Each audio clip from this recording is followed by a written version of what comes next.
Welcome to the Slop Temple. We pray this video helps. You need admin rights and a note of your current IP and DNS so you can restore settings if needed.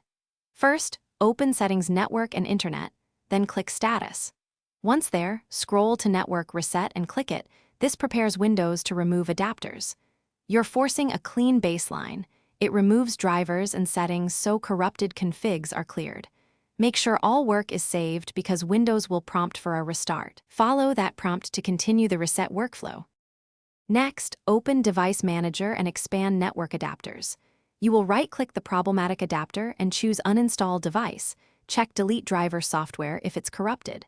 Once uninstalled, use Action Scan for hardware changes to let Windows reinstall a fresh driver.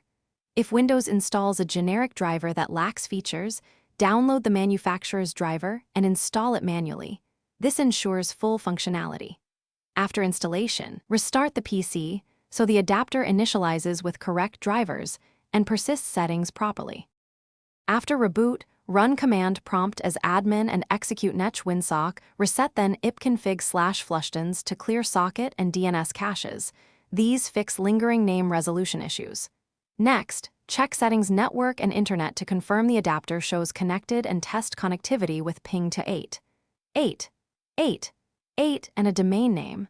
If you still see failures, roll back to the previous driver in Device Manager or receipt/ change the NIC. Hardware faults can mimic software issues. Remember, roll back first. Thanks for watching. Consider subscribing if we helped you.